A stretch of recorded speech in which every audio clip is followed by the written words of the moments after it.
want to start looking at a tool called Metasploit. We are going to use it extensively throughout the class, so I want to start with some of the basics of using Metasploit, so we will come back to it.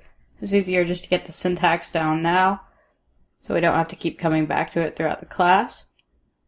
So let's start by taking a look at some of the source code. We're going to use the free open source edition of Metasploit. So let's go to user share Metasploit-framework in Kali.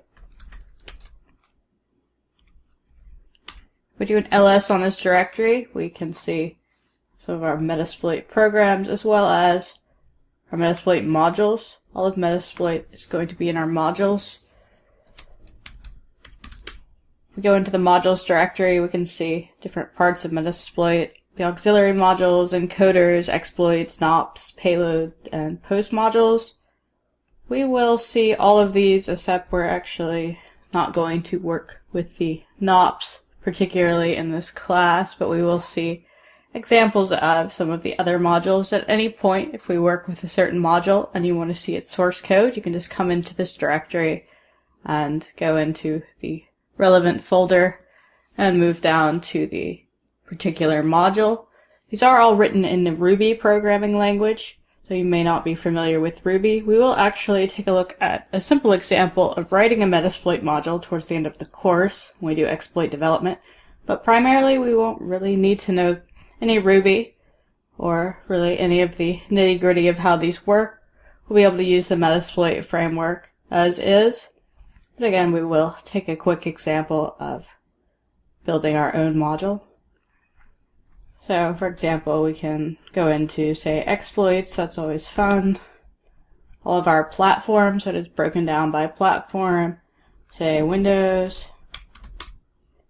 And how about SMB? And these are all our Windows SMB exploit modules, so quite a few of them there. The first example we're going to take a look at is many people's favorite, and unfortunately for the state of security, despite its age, one that comes up quite a lot on my pen tests even today. We're going to look at this ms08_067_netapi.rb. .rb is for Ruby. So again, this is written in the Ruby language. So we can take a look at it. And again, just to use the Metasploit framework, you don't need to know much Ruby or, well, any Ruby. But again, if you ever want to see what's really going on behind the scenes, you can look at the module code. This one may seem a little bit fancy, but again, we will take a look at how to build at least a simple example of one of these modules in this class. So let's actually pretend for a second that there is no Metasploit, that we have to do this without Metasploit or some other exploitation framework. There are others like Canvas or Core Impact. Metasploit is just one example of an exploitation toolkit, or they call it a framework. Let's pretend they don't exist, and we are tasked with exploiting this MS08067 vulnerability that we have found on our pen test. Naturally, your question might be, how do you know that that vulnerability is there in our environment? And that's a very good question, and one that we will answer extensively throughout the course. But for now, for this one particular vulnerability, you can just believe me that it's there, so we can learn how to use Metasploit. There are several other vulnerabilities present, so you will have plenty of chances to discover vulnerabilities, verify that they're there, and then exploit them. But again, for this case, let's just take my word for it, and I'll tell you that MS08067 is in fact present on your Windows XP system. So again, let's just pretend no Metasploit, no other exploitation toolkit. We have a couple options. We can, as we have in our lab, set up our own version of our target. In our case, that's going to be Windows XP Service Pack 3. And we can try and build an exploit for it manually. That will require some skill on our part. We will have to figure out how to make a working exploit. That's something we're going to look at a little bit in this class, but it does take a certain amount of time and effort to become a skilled exploit developer. And even with a certain amount of skill, it may take a good deal of time to build a working exploit for a vulnerability, depending on the complexity of the vulnerability, how hard it is to exploit it. So we may be limited on the amount of time. Our time may be better spent working on other vulnerabilities rather than building an exploit from scratch. It really just depends on how much time we have for our tests, as well as how many other things we could be doing. So that may not always be feasible to build it from scratch. Also, depending on what the target is, in this case, just the operating system, you can probably get a hold of that. But it may be some proprietary system, some system that costs a lot of money. It may be more than we're getting paid for the test just to buy the software to hopefully build an exploit for it. So cost may be a factor. It may just be so old it may be impossible to get a working version of it. So you may not always have that opportunity to even build it yourself if you want to. So then we would have another option, which would be to see if we can reuse some code on the internet, which we always have to be a little bit wary of that, because unlike our tools like Metasploit that do vet everything to a large extent, you hopefully won't see anything in Metasploit that ever does anything that it doesn't claim to. I've never seen anything like that. There is a large group of people who do go through all this code and vet it before it is allowed into the framework, but not so with just any old thing out on the internet. If you've ever been on the internet ever, you probably know that people can say whatever they want about anything. Same thing with code. They can put up code that does anything and say it does anything else. There have been some examples of exploits that have been put out online that don't do at all what they say they're going to do. They exploit other systems, like, say, I try and run an exploit against XP here on my Kali machine, and instead of exploiting the XP machine, it instead will attack my Kali system, or it may, in fact, actually exploit the Windows XP machine like it says it will, but then instead of, say, giving us control of that system, it may just destroy it. And certainly our clients wouldn't like that very much. So we do have to be wary, but let's take a look at an example. So I'm going to open up this Iceweasel browser. So that's the world with an Iceweasel on top of it. So this is a derivative of Firefox. So let's just go to one of my favorites. There are others. Security Focus, Packet Storm. There's some other places to find them. Let's go to exploit-db.com. So exploit database, that is the successor to the wildly popular Millworm site. So this is just basically an aggregator of public exploits as well as some white papers, some other things as well.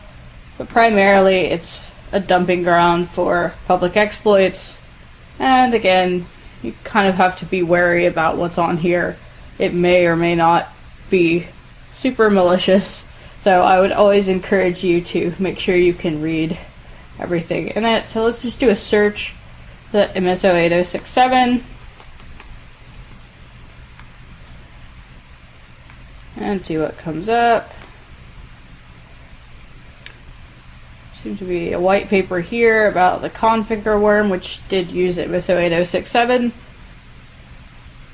So let's just go to the first one that seems to be an exploit. Alright, so here's an example of public exploit. This is written in Python, my favorite programming language, so I might have a little one up here that I can at least kind of read this and hopefully be able to look up anything I don't understand. Again, I do definitely encourage you to read through the source code of anything that you get offline and make sure you do understand it all. And if there's anything you don't understand or can't understand, then replace it. For example, here we have shellcode and then a lot of hexadecimal bytes after it. I always, when I do live classes, ask anyone in the class if they can figure out exactly what it does. Of course, not cheating and reading the comment here that says bind port TCP port 4444. So it puts us in a kind of philosophical bind here that I said Metasploit doesn't exist, but yet this says it used Metasploit to create the shellcode. But, you know, we could put that there even if it wasn't made by Metasploit, or that if it doesn't make a bind shell. Again, I can't really read that, and again, I always ask, can anybody read that and tell me what it does? I always say, if you can, you have a job, though of course probably they would get much better job offers than anything I could give them if they could in fact tell me what that does, because chances are it's probably encoded as well, so it would be very difficult for a human being to take that lump of hexadecimal and say, I know exactly what it does in human readable format. So this would be something that, if I was working with this exploit, I would want to replace this. We will, when we get into exploit development, see how we can replace this. We will do an example of working with a public exploit like this. So that would be something I would definitely want to take out and replace with shellcode that I trust. And, some stubs here as well, also things I can't read. But primarily it looks like code that I could look up if I don't quite understand it. It seems to be talking SMB. A little bit more weirdness here, but this is, I believe, working with the structure of the SMB packet, so that's something I could look up. Primarily, it looks like the only thing I would really need to change is those shellcode pieces, so I definitely want to make sure they are good. And also, we are working with Windows XP Service Pack 3. This particular exploit works against Windows 2000 and Windows 2003 Service Pack 2, so 2 targets, which is fairly rare among public exploits. They usually just work against 1. But neither of these targets are our target, so this may not work out of the box. We may have to change a few things, like a return address. Again, we'll get more into that when we do exploit development. We'll build something quite like this ourselves. So this may not work for us. We can always, again, build our own lab and try it, just as we have here. If we fail to exploit the system and make it go down in some way, we can always just restart it or restore from snapshot at worst. But we certainly don't want to run this against a client without verifying that it works on their platform and doesn't do anything particularly malicious, only anything that we ask it to do. So we would have to make some changes to this still. It would still take us a bit more time and effort. Hence, enter Metasploit, where someone else has done the heavy lifting for us. So we have a few benefits with Metasploit. One being, there is a lot of oversight with it. There are people who it's their job to look at Metasploit modules that are contributed by the InfoSec community and make sure that they are all above board, do what they say they're going to do before they go into the framework. Additionally, again, here we see only 2 targets with Metasploit. They do a pretty good job of, if the target is vulnerable, it is on the target list. The offsets, return address, etc. for it are in play, so you can just choose the correct payload and, well, correct target, and then a bit ahead of myself there. Also the payloads. Here we're stuck with what claims to be a bind shell, or a shell that listens locally on port 4444. That is the default for Metasploit. So it'll open up, in the case of Windows, command.exe and listen on a port, and we from our attack machine would call back to it, say with netcat or telnet, go to the IP address of XP and 4444, and when we connect, we would be presented with our command shell. But we're limited to this particular payload unless we regenerate the shellcode, which we should. But with Metasploit, we have a wide variety of payloads available to us.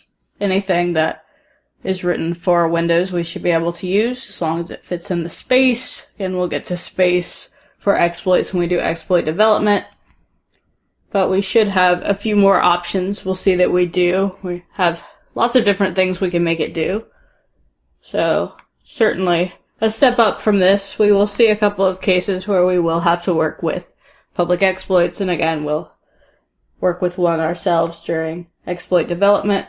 But if we have the option, I always like to go for Metasploit. So that is what we will do next. We will actually take a look at using Metasploit to exploit that MSO 8067 and not have to deal with any of the problems we would have here.